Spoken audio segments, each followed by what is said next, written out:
The Rider community is diverse and endless in opportunities for its students. Most recently, students are becoming involved with the campus's very own organic garden. Catherine Jaworski, a sophomore studying sociology, discusses how she became involved in Rider's Green Acres. I started volunteering there last fall through the Honor Scholars Program, and I wanted to get more involved, so I contacted Dr. Laura Hyatt and started out as a co-manager last year and a garden manager over the summer and now into the fall. We're in the garden 3 days a week. On Thursday, we harvest first from 9 to 10, and then we run our giveaways from 11:30 to 1. We give away all the produce that we have available, and in exchange for taking produce from us, we just ask you to serve in the garden an hour.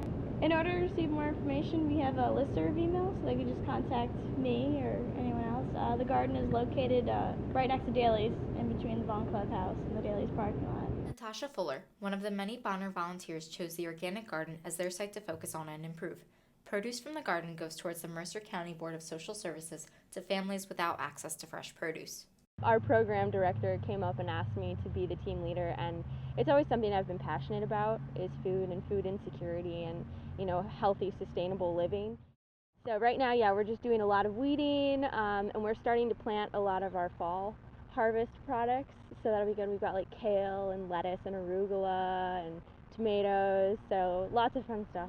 I had the opportunity to speak with Dr. Laura Hyatt, who made Rider's Green Acres possible. I was teaching Bio 116, which is our intro botany class, and I realized students had no idea where their food came from.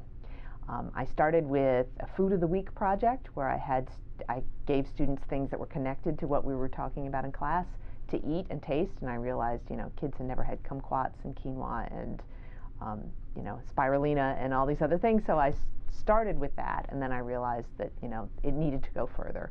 And so we started a garden out by the greenhouse a couple years ago. We built our garden that's now out behind Daly's. Actually, a bunch of the community members came together and contributed to the making of a cookbook that's still in the process of being produced. It's full of photographs from our garden and recipes from our garden users. Okay.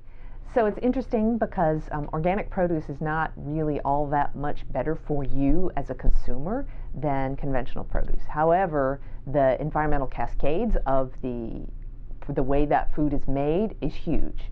So if you're eating food that's covered with pesticides, the land on which it was grown was covered in pesticides. All those pesticides have washed off into water and streams and all over the environment.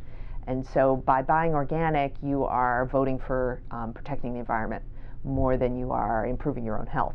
But at the same time, it's a great, you're sort of indirectly helping your own health.